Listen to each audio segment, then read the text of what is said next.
আবৃত্তি করছে কবি সাদাত হোসাইনের রচিত কবিতা বাবার রাজকন্যা। বাবা সব সময় বলতেন, তোর জন্য ঘোড়ায় চড়ে রাজপুত্র আসবে। মেয়েটা বলতো, কেন বাবা?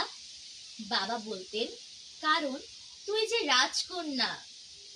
মেয়েটা বলতো, আমার বাবা কি তবে রাজা?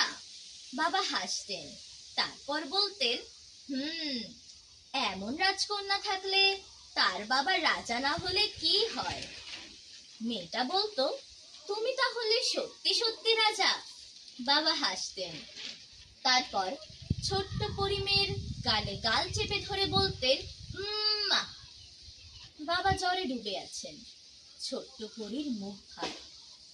সে দরজার আড়াল থেকে দেখে সারা রাত জেগে মা এখন নিঃসারে ঘুমোয়। রাত জুড়ে কত কি, কপালে জল পড়তে অবধি। আচ্ছা, জল পড়তে দিলে কি হয়? জ্বর ভালো হয়ে যায়? ছোট্ট পরিণে বাবার গা ঘেঁষে দাঁড়ায়। এই বাবাটা কেমন ধূসর, শুকনো মুখের মানুষ। বাবার কি খুব কষ্ট হচ্ছে? খুব। পরিমে তার বেনি করা চুলের ফিতে খুলে ফেলে, তারপর বেসিনের জলে ডুবিয়ে নিয়ে বাবার কপালে বেঁধে দেয়। বাবা চোখ মেলে তাকান, ঠিক সামনের আয়নায় তার চোখ, টুকটুকে লাল ফিতে তার কপাল জুড়ে। পরিমেটা বড়দের মতো করে বলে, রাজা মশাইয়ের জ্বর কি তাহলে কমলো? বাবা হাসেন, দুহাতে চাপতে ধরেন তার রাজকন্যাকে বুকের ভেতর। এমন রাজকন্যা থাকলে রাজা মহারাজাদের জ্বর না কমে যাবে কোথায়? বাবা রাজকন্যাকে কাঁধে নিয়ে হাঁটেন, কোলের ভেতর বেড়ালের রোমে ঘুম পাড়ান, সারা বাড়ি ঘুরে ছোটেন। তারপর অফিস, মিটিং, রোদ, খাম, জলের দিন রাত্রি, বাজারের সওদা, দ্রব্যমূল্যের ঊর্ধ্বগতি। দিন শেষে হতাশায় ক্লান্তিতে গম্ভীর মুখে ঘরে ফেরাও থাকে।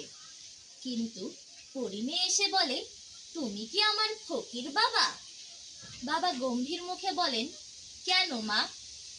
আজকাল আমায় যে আর রাজকন্যা বলে ডাকো না। ক্লান্তিরা ডানা ঝাপটে পালায়, দুশ্চিন্তাও।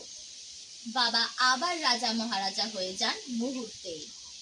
বুকের ভেতর ডানা ঝাপটায় রাজকন্যা।